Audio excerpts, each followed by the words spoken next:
잠시 기도하겠습니다. 하나님, 오늘 새벽 첫날 하나님의 전에 나왔습니다. 특별히 아이들의 찬양 주님 기뻐 받으신 줄로 믿습니다. 5일 동안의 고난주간 행진을 통해서 주님의 십자가 앞에 좀 더 가까이 가게 해주시고, 이 고난주간의 십자가에 집중하는 걸 통해서 십자가가 내 삶에 어떤 의미인지, 내 구원의 저 더 확실한 완성을 향하여 한 걸음 더 나아갈 수 있는 은혜의 기간 되게 하옵소서. 오늘 특별 새벽 기도를 첫째 날을 맞아서 주님 앞에 봉헌한 예물들이 있습니다. 은혜에 감사하며 범사에 감사하며 여러 가지 이 기간 동안에 하나님과 나와 다뤄야 할 기도의 제목을 놓고 주 앞에 나왔습니다. 하나님, 기도하여 응답하여 주시고, 또 특별히 자녀의 삶을 놓고 기도하는 부모님들의 간절한 기도의 제목들도 있으니 하나님, 이 자녀들을 향한 복된 기도의 간절함을 들으시고 하늘의 응답을 더하여 주시옵소서. 이번 부활절 때 우리 모두가 고난과 삶의 질고에서 벗어나고 이겨내고 극복하고 함께 부활하는 놀라운 부활의 기쁨과 감격을 우리 모두에게 허락하심을 믿고 예수님의 이름으로 간절히 기도 올립니다. 아멘.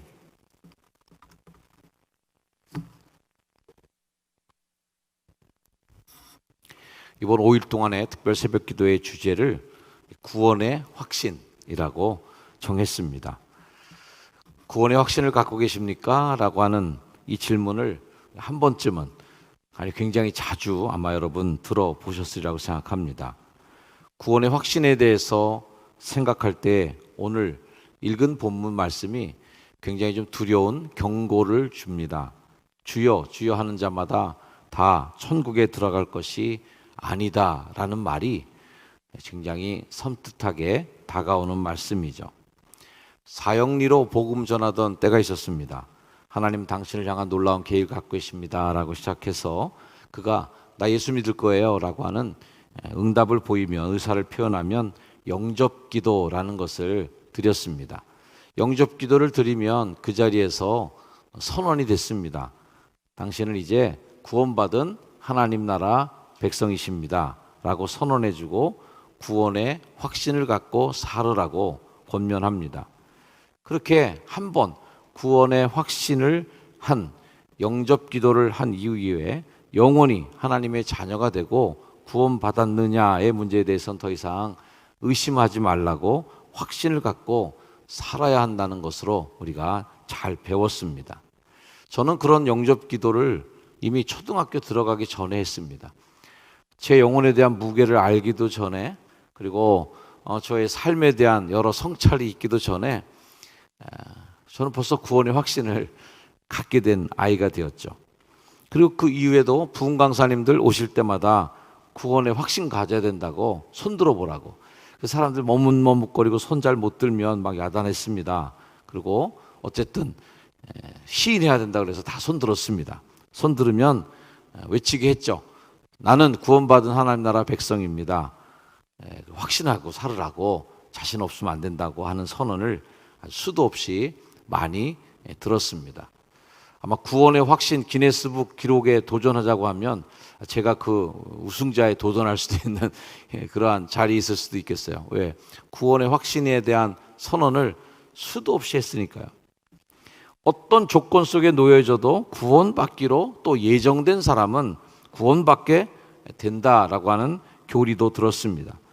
의심치 말아야 한다라는 말에 때로는 이게 맞나 하는 의심의 순간에도 애써 그런 의심을 눌러버려야 됐고, 그런 의심은 싹조차도 나지 못하도록 잘라야만 했습니다.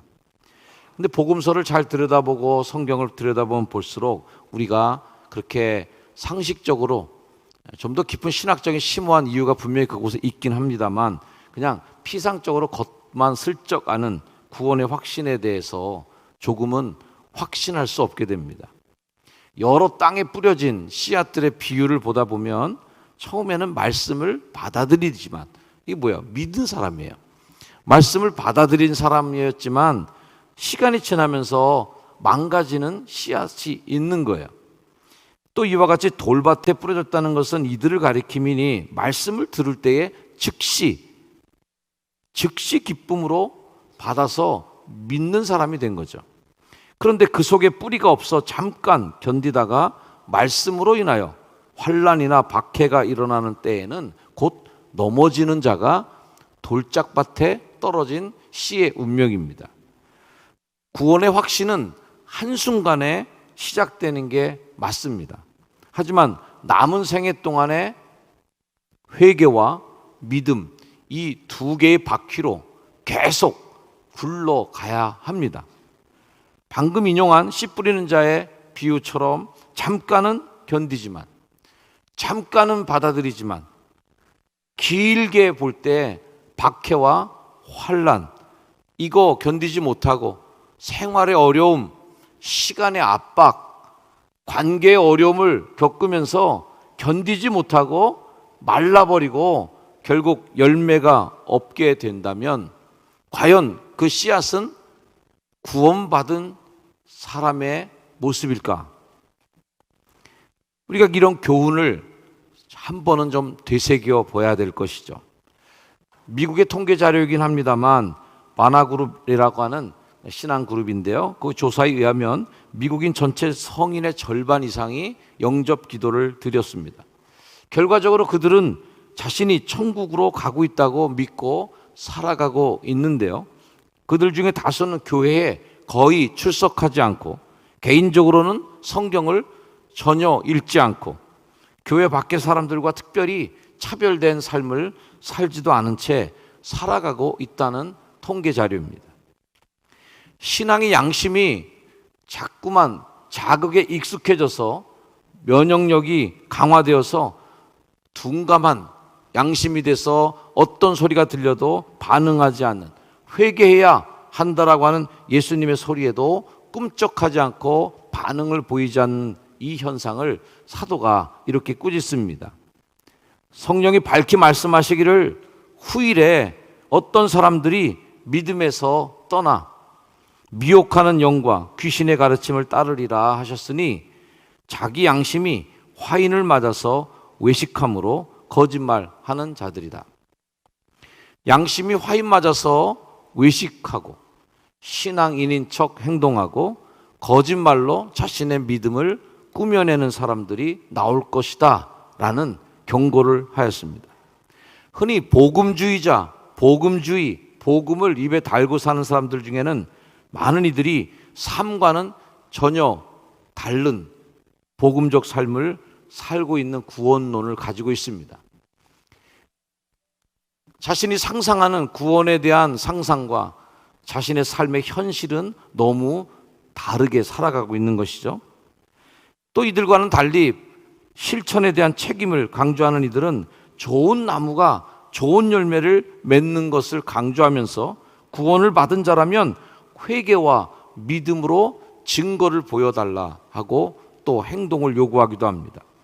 우리가 믿음을 가졌다라고 얘기한다면 그 믿음은 하나님께서 예수님을 통하여 우리의 구원 사역을 영원히 이루셨다는 사실을 인정하는 것입니다.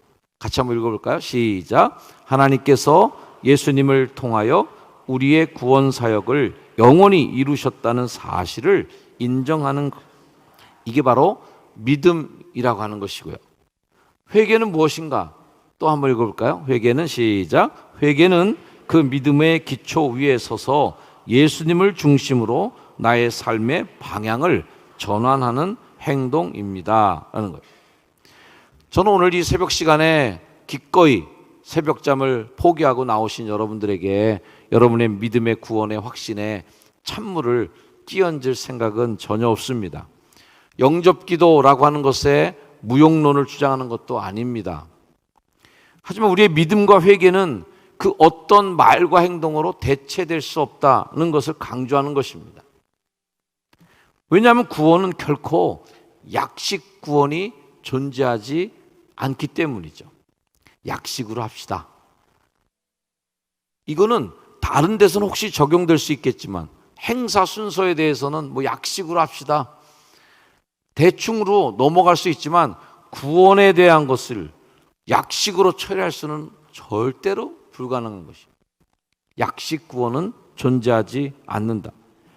그리고 한 번 받은 구원이 영원한 구원으로 보증이 되는 것이라면 성경은 왜 그토록 많은 지면을 할애해서 언제든 우리가 믿는 사람들이 구원을 잃어버릴 수도 있는 것을 경고하고 있는지도 알아야 될 것입니다. 하나님은 분명히 여러분들이 구원의 확신을 갖고 살기를 원하고 계십니다. 아멘. 구원의 확신이 없다면 아마 여러분의 영적 도약도 불가능할 것입니다. 구원에 대한 확신이 없는데 어떻게 그 더 높은 수준의 신앙에 도전할 수 있겠습니까? 자신감은 흔들릴 것이고 복음을 전파하라 하신 성령님의 마지막 명령 앞에 우리는 용기를 잃고 복음 전파의 사명도 꺼려지게 될 것입니다. 확신을 통해서만 우리는 온갖 종류의 반대나 의심, 시험을 이겨낼 힘을 그걸 통해 가져오게 됩니다. 예수님의 부활과 함께 우리가 다시 살아날 것을 확신하지 못한다면 어떻게 삶에서 여러분들이 감히 십자가라고 하는 것을 짊어질 수 있겠습니까? 주님이 나를 받아주신다고 하는 확신이 없는데 어둠 속에 기꺼이 뛰어내릴 수 있겠습니까? 확신할 수 없는 것 때문에 위험을 감수할 수 있겠습니까? 영생과 천국에 대한 확신이 없는데 경제활동을 하시면서 손해보는 일 하실 수 있겠습니까? 우리가 하나님께 속해 있다는 것을 의의 여지 없이 믿는 그 확신이 이 모든 것들을 가능하게 할 겁니다. 부활을 소유했다라고 하는 확신이 있기까지는 우리는 절대 십자가를 수용하지 않을 거예요. 예수님을 따른다는 것은 결국 이 모든 것들에 대해서 아니요 라고 말할 수 있는 용기를 갖는 겁니다. 십자가를 진다는 것은 자신을 죽음으로 데리고 가는 것이죠. 내 삶의 통제권, 내가 가진 소유의 소유권들을 하나님 앞에 내려놓는 것은 바로 구원의 확신에서만 가능한 것입니다.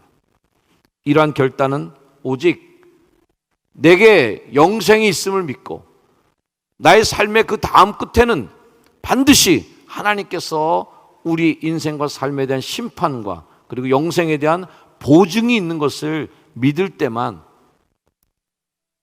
헌금도 할 수 있는 거고요, 헌신도 할 수 있는 거고 전도도 할 수 있는 겁니다.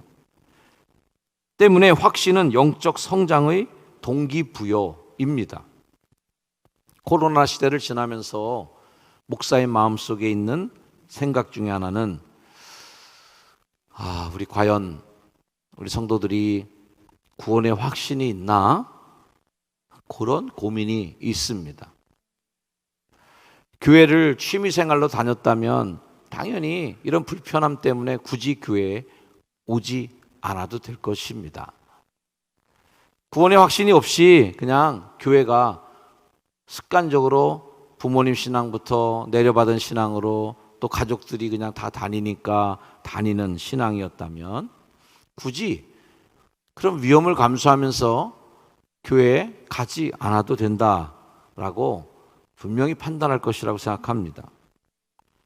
사도 요한은 교회에 보낸 그분의 첫 번째 편지 속에서 고난당하던 1세기 기독교인들, 성도들이 굉장히 힘들게 살았거든요. 애정을 담아서 이렇게 편지를 썼습니다.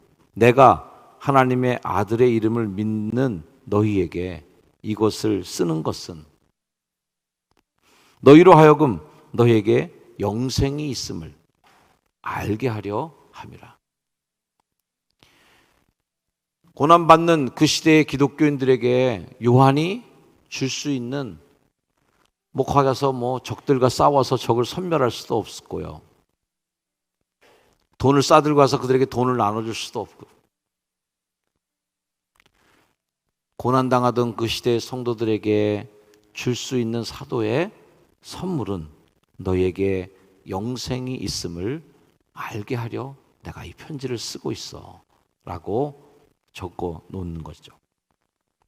사랑하는 성도 여러분, 이 힘든 시대를 살아가면서 여러분들에게 많은 용기도 필요하고 힘도 필요하고 뭔가 자산도 필요하시고 무기도 필요하고 여러 응원이 필요할 것입니다. 그러나 그 중에 가장 큰 응원은 여러분들이 영생을 지니고 있는, 영생을 누릴 사람이라는 것을 알게 되는 것입니다. 이번 고난주간 새벽기도를 통해서 구원의 확신을 갖고 있는 분이라면 그 구원의 확신이 더 선명하게 빛이 나기를 축복합니다. 그리고 아직 구원의 확신을 대해서 불안감을 갖고 있는 성도라면 이 고난주간 5번의 말씀을 통해서 불확실히 확신으로 바뀌어지기를 또한 주의 이름으로 축원합니다. 나를 위해 십자가를 지고 돌아가신 예수님을 인격적으로 만나시면서 구원의 확신 속으로 들어가는 이번 5번의 새벽기도 시간이 되기를 기대합니다. 우리 요한복음 3장의 말씀을 같이 한번 읽어보겠습니다. 시작. 아들을 믿는 자에게는 영생이 있고 아들에게 순종하지 아니하는 자는 영생을 보지 못하고 도리어 하나님의 진노가 그 위에 머물러 있느니라. 이 말씀을 보면 두 부류의 사람이 나옵니다. 아들을 믿는 자, 또 아들에게 순종하지 아니하는 자, 두 부류입니다. 자, 여러분들은 어느 부류에 속한 사람일 것 같습니까? 오늘 새벽에 나온 성도라면 분명히 첫 번째 속한 사람이실 거예요. 아들을 믿는 자입니다. 여러분들은 영생을 가졌습니다. 믿는 사람의 그 스펙트럼을 넓게 치고, 제가 컴퓨터를 처음 배울 때는 흑백 모니터였습니다. 바탕은 까맣고 글씨는 녹색이거나 흰색이었습니다. 그게 바로 흑백 모니터였습니다. 조금 지나니까 VGA라는 그런 모니터 스타일이 나왔는데 256 컬러가 나왔습니다. 256가지 색만 표현되는 모니터였습니다. 그러니까 멍청하게 이렇게 컬러가 나오긴 했지만 뭐 그냥 좀 지금으로 볼 때는 정말 유치한 수준의 그런 만화 같은 색깔만 표현이 되는 모니터였죠. 그 이후에 주사율이 점점 높아지고 이제는 거의 실제 색깔을 표현하는 정도의 그런 모니터까지 등장하게 됐습니다. 그러다 보니까 흰색에서 검은색까지 가는 단계가 거의 수만 단계까지 이릅니다. 완전히 까만 거에서 조금 까만 거, 아주 조금 까만 거부터 시작해서 흰색까지 가는 길에도 수많은 그러한 색이 존재하죠. 우리들의 믿음이 여러분들의 스펙트럼을 이렇게 넓게 보면 교회는 다니는데 열심히 다니지 않는 사람, 열심히 하긴 하는 것 같은데 뭔가 의심을 좀 가지고 사는 사람부터 시작해서 너무 많은 단계를 아마 나눌 수 있을 거예요. 그러나 성경은 굉장히 단순합니다. 아들을 믿는 자는 영생이 있고 아들에게 순종하지 않은 자는 영생을 보지 못한 자야. 딱 둘로 나누는 거예요. 천국과 지옥도 뭘로 나눠요? 딱 두 부류입니다. 불법을 행하는 자들아, 저쪽으로 그냥 가라. 문 닫혔다. 나가. 안으로 들어오는 사람, 나와 함께 천국 잔치를 즐기자. 딱 두 부류밖에 없습니다. 여러분들은 어느 부류에 속하신 것 같습니까? 스펙트럼을 엄청 넓게 봤을 때는 늘 약간 좀 갸우뚱하기도 하고, 내가 이쪽에 있는 거야, 지금 이쪽에 있는 거야, 지금 가는 중이야, 오는 중이야, 지금 왔다 갔다 하실 터인데, 딱 두 가지로 나눠놓고 보면 의외로 여러분들이 자신의 믿음을 정리해내기 쉬우실 거예요. 문제는 여러분들이 자신이 처한 그 자리에 대한 확신이 부족한 것입니다. 확신을 갖는 여러분이 되기를 주의 이름으로 축원합니다. 그리고 내일 또 전하는 말씀 계속 시리즈로 구원의 확신에 대한 말씀을 여러분과 함께 나누면서 여러분들의 마음속에 구원의 확신이 정말 확실하게 되고 이 험한 세상을 살아가시는 여러분들이 그리스도의 능력으로 이겨낼 힘을 얻는 복된 이 새벽 5번의 시간이 되기를 주의 이름으로 축원합니다. 기도하겠습니다. 하나님, 확신 안에 거하여야 될 우리가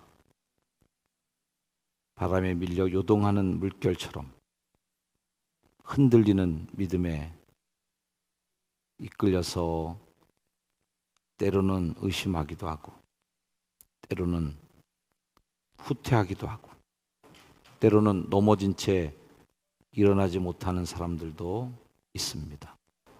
코로나 시대를 지나며 넘어져 있는 이들, 지쳐 있는 이들, 믿음의 확신 속으로 더 달려가야 될 터인데 머뭇거리고 있는 이들까지 이번 고난주간을 통하여 더 확신에 찬 걸음으로 힘찬 행진하도록 하나님 은혜와 축복을 더하여 주시옵소서. 새벽에 5시간 동안 하나님을 만나는 귀한 걸음을 기억하여 주시고 하나님 하루하루 새벽 행진을 통하여 주님의 구원 앞으로 더 확실 있게 다가가는 영적 계기가 도전이 되게 하옵소서. 특별히 오늘 이 새벽에 하나님 엄마 품이든 또는 손에 이끌렸던 이 예배당에 나와 기도했던 이 어린이들 하나님 축복하사 어린이를 통하여 주님 영광 받아주시고 어린이 시절부터 예수 그리스도를 확신 있게 가슴에 품고 믿음을 성장시켜 나가는 귀한 믿음의 사람들 다 되게 축복해 주시옵소서. 오늘 하루를 시작하는 성도들 힘차게 일터로 나아갑니다. 삶의 자리로 갑니다. 학교로 갑니다. 하나님 기억하사 오늘 하루의 삶에도 주님 눈동자처럼 지켜주시는 하나님의 놀라운 능력을 주님 덧입혀 주시고 나와 동행하여 주옵소서. 이제는 우리 구주 예수 그리스도의 은혜와 하나님의 사랑과 도우시는 성령님의 은혜의 축복이 하루를 살아갈 귀한 주의 백성들 머리 위에 고난을 통하여 부활로 나아가는 거룩한 주의 백성들 위에 이제로 영원까지 늘 항상 함께 하시기를 간절히 축원하옵나이다. 아멘.